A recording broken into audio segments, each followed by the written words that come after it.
As a diehard baseball fan, I'm thrilled to have teamed up with zero-calorie Pepsi Max for the 2012 Field of Dreams program.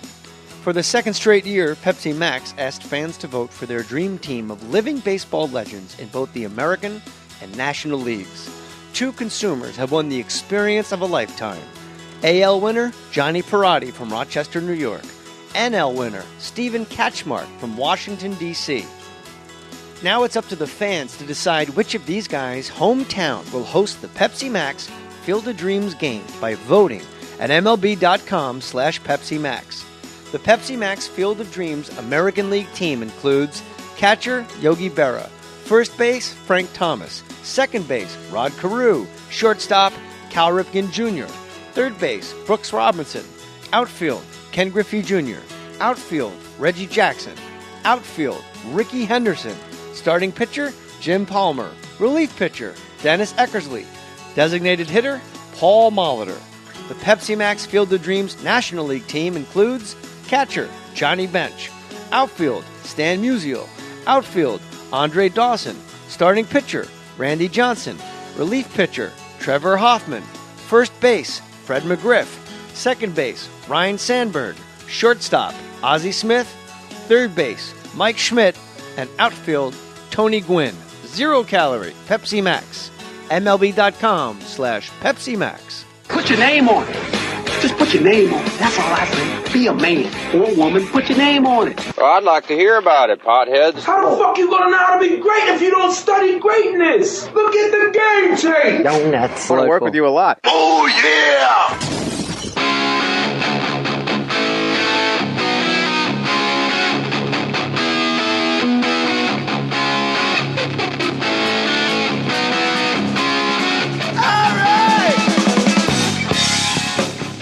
Oh, yes, more stories. An old friend.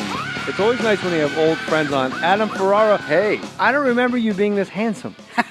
You were obviously very happy, healthy, wealthy, and wise. Yes, You're out there well, making everybody laugh on the road. We're doing the best we can, yeah. And you have a TV show, Top Gear, on the History Channel, which I love. Yes, we come back. We're starting our 3rd season right now. So I don't know when this comes out. We're doing this. If we mention this will be on in like 2 weeks. We'll tweet the hell out of it. It'll be on the beginning of August. We come back for our 3rd season. I noticed there's a wedding ring on your finger. Yes, there is, right there. How long has this been going on? We've been together, Jay, since last we left our hero. We've been together about 6 years. We just officially got married February 6th. Ran away to the Redwoods. Got married because our family's from San Francisco. Yeah, it was cool. So you just toss your Long Island family under the bus and say, hey, guys, I'm getting married. What are you kidding? I got to do another one in Long Island. God forbid my mother misses a moment. Are you kidding? Right. You know what I got? My mother was like, I'm sure it was very special for her mother. Yeah. And then the eyes, the look my mother gave me killed all the plants in the room. So, you know that look that your parents gave you? My mother gave me that look once at the beach, and the fucking tide went out. That's how bad that look is when she gets pissed off. Which was your old joke. One of your old jokes that I loved last time I saw. I'm sorry, I haven't seen you in so long. No, it's great. We lose the nanny in an hour. Let's go, Mohr. Let's go. More stories quickly is what we need here. That joke you had about making love to an Indian chick. I don't remember. Oh, that was brilliant. And every time you fucked her, it rained. Yeah, she's Cherokee Indian. Whenever we have sex, it rains. Well, so much of my act that I put away because it was like the old me. The guy like, what are we doing after this party? Yeah, that guy. That guy that just wants to snort it, suck it, fuck it, and have sex with it, and dip it, and drink it. You're back at a condo somewhere. Yeah, like who's come back to the condo, and what are you bringing to the condo? Yes. And who's staying? But then now I'm literally like, my sons are wacky. Yeah, I'm more of a storyteller. But it's a different stage of life. I mean, when we were on the road, we kids were on the road. We were loose in the candy store. We were just now. I can't. I've had friends out from California. They come out to see me. That you realize they haven't grown up. Like, let's go to a club. I have some ecstasy. I'm like, I can't even have fucking dairy. Are you shitting me? Ecstasy? I can't do that. That guy on Twitter, the Sulk, had a great tweet once. When did milk go from a fun breakfast treat to something that punches its way out of my asshole? It was great. I was like, that is so, because I can't have the dairy, the soy milk in there like I'm an old hippie. Yeah. It's like, it's like I'm not going to go the extra mile to do shit anymore. Like, I'm not waiting on line. I'm not waiting on line for shit. Thank you. I'm not. When you drive in Manhattan or even in Hollywood, or Patchogue, Long Island. Let's go. Let's go out east, shall we? And you're just driving around. I get any town I mention, I get 40 tweets. Is there a connection? Did you say? Are you from there? Is that? And it just came to my brain. It's Albany, New York. You're driving around and you see people waiting in line to get into a club, and then you just look at the dive bar across the street and you go, "Oh, if they got a jukebox, yeah, we're done." Put on Thin Lizzy. I need a draft and a shot. And boys, I'm back in town. Let's go make fun of the people waiting online. When's Cumia going to be here? Where's Anthony Cumia when you need him? I know. That's the last time we saw each other. I think it was. The last time we were talking on the phone the other day. The last time I saw you, I think, was the softball game. Opie and Anthony, softball. Annual for about a couple years, softball game at Newark Stadium, home of the Newark Bears, Independent League. Jose Canseco, Strawberry, managed by Rick Cerrone at one point. Wow. Beautiful stadium, and I've always fashioned myself... above our limits of our prowess. Here's the thing with Opie and Anthony. That thing was sold out. It was great. And topless, apparently. Just a topless audience. And pitching and drunk. I played second base. I played left field. Steve Carlissi caught. Yeah. Yes. But I remember when I was at bat, and I've always been a huge baseball guy. Mm-hmm. So I'm up there, and it's 10,000 people. We're not rounding up, guys. No. It was 10,000 people in a full minor league stadium, and there's now batting. Everybody that ever knew anything of the Opie and Anthony show, there was an actual announcer. Yeah. So it's an actual guy, I don't know if it's Charlie Steiner, now batting Jay Mohr. Ralph Kiner, if you want an ice cold or Rheingold. Hey, Jay Mohr's making his way to the plate. Where's number 37? Because that's the year his father was born. I don't know why. It doesn't just wear 7 or 3. But there he is. Slow pitch. How? Ball 1 to Mark Grace. How nervous were you playing? Because I was terrified. I was not nervous at all, and I'll tell you why. Go ahead. You were drunk. No, that was post-sobriety. Okay. Not post-reefer, post-booze. You qualify them?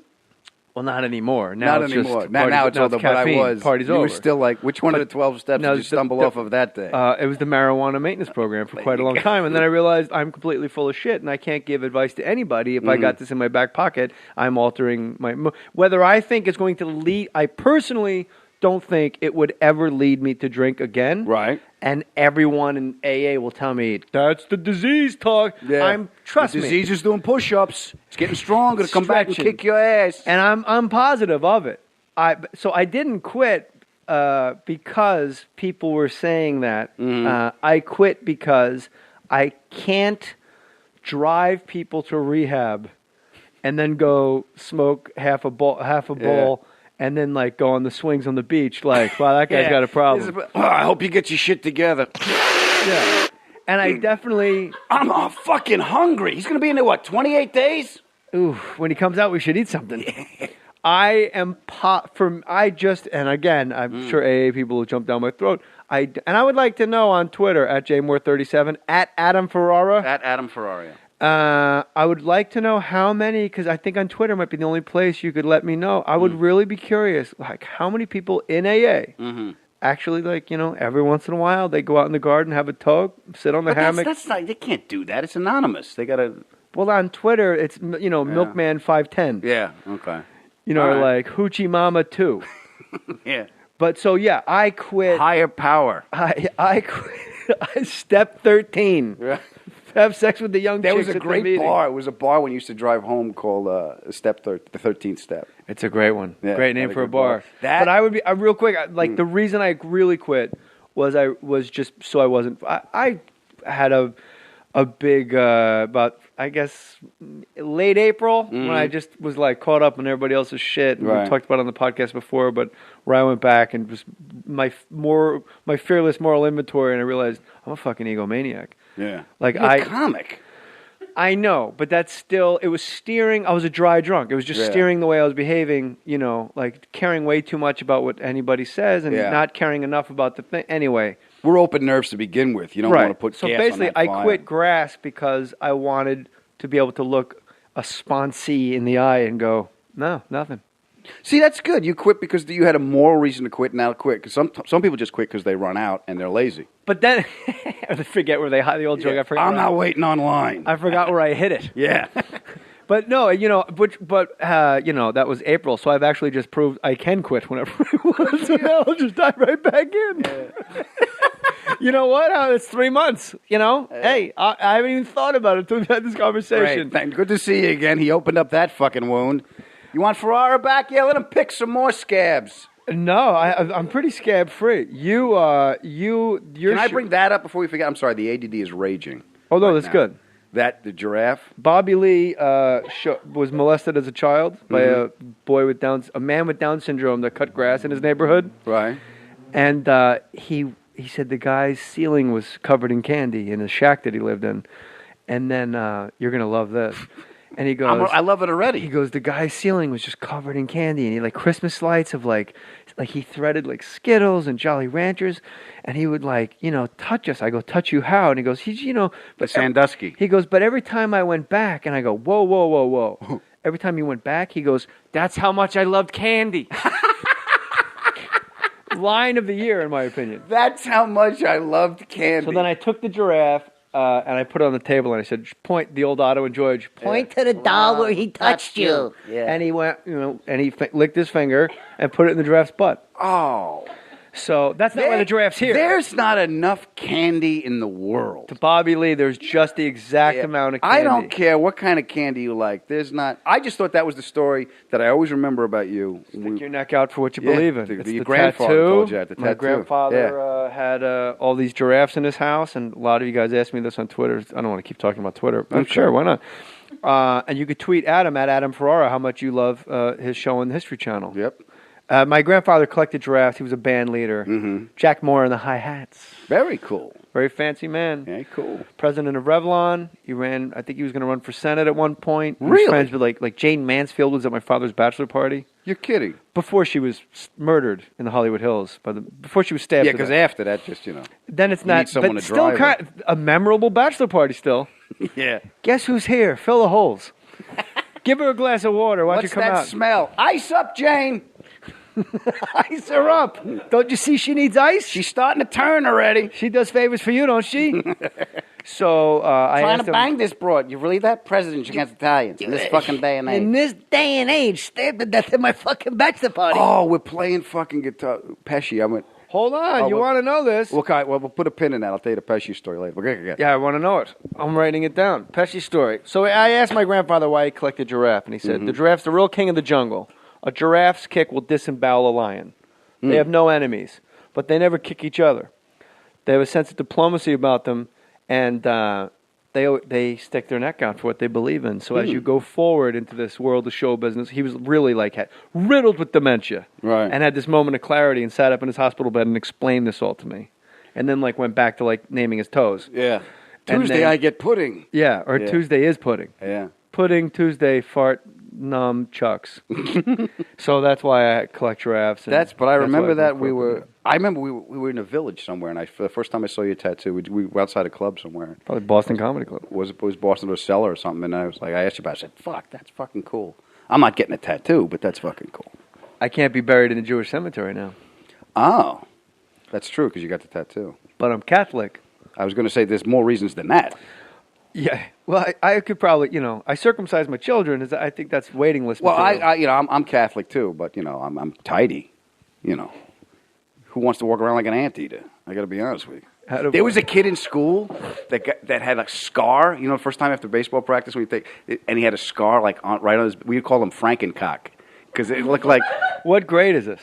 It's junior high. I guess it was after wrestling practice. First grade. Hey, first grade. We're on the bus. Hey, Frank. There was candy on the ceiling, and my butt felt funny. And what he had is did he get circumcised? I don't know what it was. We didn't know the story, but we were kids. It was after wrestling. It was like I was on a wrestling team for 2 practices. I made the team, and then the second practice, I got hit in the ball so fucking hard, and I were like, "What am I doing here? I'm hitting the balls, and I got to wear this superhero costume and these things on my fucking knee. I'm out of here. I'm done. I'm not wrestling around." You showed them. Yeah, I showed you. And that team marched along without you. That's true. Who needs an Olympic medal? Who needs glory? Yeah. So what's the Pesci story? So I'm in. I get a call from. And then we'll go back to Opie and Anthony softball. We're playing. Pesci has a. Golf. It was Tommy. I could finish it for you. Golf, something golf. No. It was his friend. You know the Jersey Boys, right? So he's that whole story. We're having dinner at this a restaurant, like the back room of a restaurant that's closed in Jersey. It's a friend of his. It's me. Pesci. Tommy.